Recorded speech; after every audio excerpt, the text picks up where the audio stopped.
Thank you for your wonderful applauses. Thank you.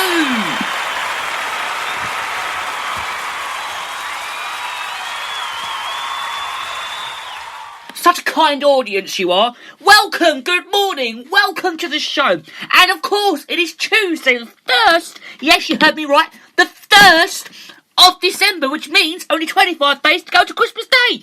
And that must mean that tomorrow will be 24 days. I think it was 24 days tomorrow, which means I think it'll be 25 days until Boxing Day tomorrow. So it's 25 days today till Christmas Day. Have you all got your calendars open, have you? I got mine open this morning. I got my green and blacks calendar, which actually my mother brought for me back in October. So I've had it stashed away all the way through November. I said to Mum, Mum, why have you brought me that advent calendar? I said, why have you brought me this advent calendar? Christmas is miles away yet. But she said, look, the shops are closing on the 2nd of November, so I had to get it for you before then. So she actually got mine at the end of October, my Christmas advent calendar. So so I've had it stashed away in my bedroom all the way through November and December. I said to Mum, December's miles away yet, and look at it, we're here. We made it through to December, although this Christmas is going to be a bit different, but we have made it through to December. Woo! We made it through November. December is here, which means 25 days today until Christmas Day. And so I said to Mum, why did you buy me the advent calendar in October? She said, because of everywhere's closing. So I've had to stash it away all the way through November, and I finally opened it up this morning. When I opened my calendar up, I'm not being funny, when I opened it up this morning, when I opened it up, and then all the chocolate fell out. I know, all the chocolate was everywhere, so I've had to clear, it was all over the place, so I've had to sort it out, but it's all fine now, and I've sorted out the advent calendar, so now I can now continue my 25 days of adventing calendaring. So, I open it up then every day. Well, I've got a story about advent calendars. I used to have advent calendars, and I used to eat all the chocolate in one day, the whole lot, yes, the whole lot, because I couldn't wait every day. Because when you have one bar of chocolate, and it makes your mouth water, doesn't it? It really does. Honestly, if you have one bar, a little tiny little bit of chocolate, it makes your mouth water. So what did I do? I ate the whole lot. So I ate all the calendar chocolates. So my mum never got me a calendar for a long, long time. And then 4 years ago, Mum got me a calendar for the first time again. And now I'm having an advent calendar every single year, because I've learnt my lesson on how to use an advent calendar. And that is my advent calendar story, to be honest with you, because I did have one, and I didn't, because I ate all the chocolate in one go. And then I now gone back to advent calendaring, so I can now do my advent calendar now every day. So from today until the 24th of December precisely, the 24th of December, that is when I'm going to finish my calendar then, because of course it is 24 days of Christmas is when it does it. What makes me laugh is it doesn't actually do the calendar. It doesn't actually, the advent calendar does not actually go until the 25th of December. It goes to the 24th of December. So, which I find very, very strange. And I always look at that and I always think, oh my God, really? But yes, really. But no, that is really my advent calendar story. And I have a very good story with advent calendars. So that is my story, because I've had them, then I didn't have them, I wasn't allowed to have them, I was banned from having them, and then I played them in the end. I've got it now in the end. So I'm back to calendars. Woo! So let's tell you what we got coming up on the show today. Now, speaking of advents, we are going to be talking about the history of advent calendars. Yes, because I've got a little bit of history to actually tell you about this advent calendar. So we are going to talk about that during the show. We're also going to be talking about Lewis Hamilton on the show today, because he missed a secure GP after testing positive for COVID.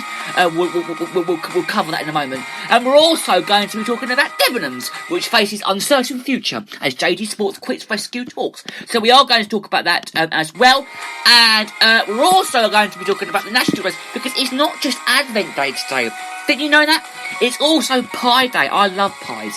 They're delicious pies. So we're going to be talking all different pies on the show as well. And I'm hoping to try and get my best mate Michael to talk on the show today. If he doesn't come on the show today, then we will get him on the show tomorrow or on our Christmas show on Saturday. Or we'll get him on the show. I'll try my very best to get him on. So we'll get him on as soon as we can. And that is everything on Britain's brightest, best radio show today.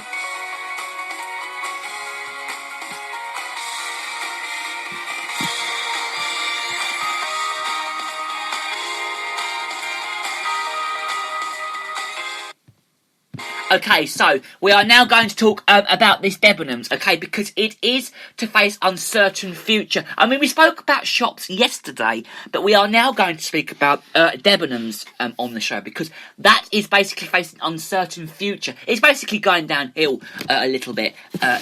So we are going to cover Debenhams on the show now, because that is going a little bit downhill because, of course, what is going on at this very moment. So Debenhams, as we all know, is a department store. Actually, funny enough, my mum got my Christmas calendar, my advent calendar from there, funny enough. But yeah, JD Sports, how strange, it has pulled out of talks over a rescue deal for Debenhams department store chain, which may close very soon. But it was the last remaining bidder for the firm, which is an administration, and it's up until the end of not this week, it was last week, which was actually on that deal, okay? It was there, okay? Now, the retail agent giant Acredy is the biggest convention operator in Debenhams, and its collapse is understood to have actually been a factor for JD Sports' decision. But without a buyer, Debenhams could be wound down, and after Christmas,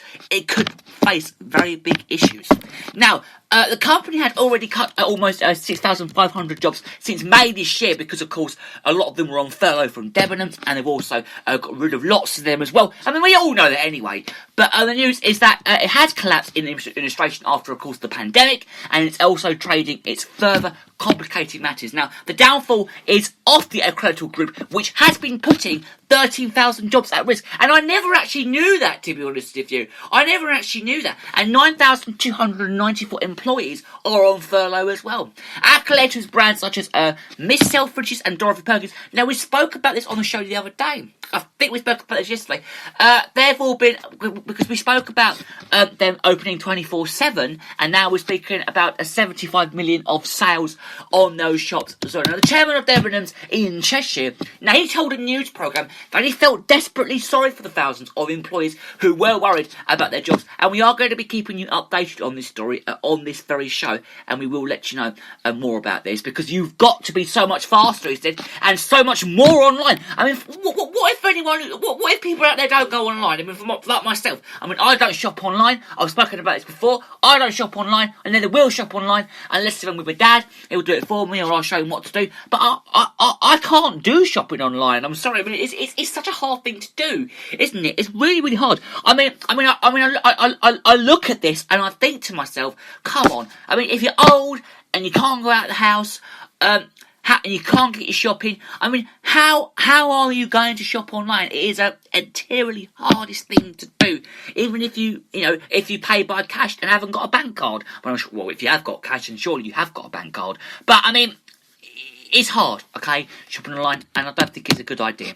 Now, JD Sports was widely seen as the last chance to save the burgeoning British chain. Now, it was all rebound yesterday, Monday, and the Weekend reported that, claiming that it was recognising its move. Now, JD Sports said that decisions with the administrators of Debenhams regarding a potential question of UK businesses have now been determined. Now, if a buyer is not found in Debenhams, the firm could go into liquidation, and the phase is being wound down. It's also during that process that buyers would be brought for its shops and businesses other assists. Now, Harrogate Capital, a firm that specialises in winding up struggling retailers, was appointed in August this year.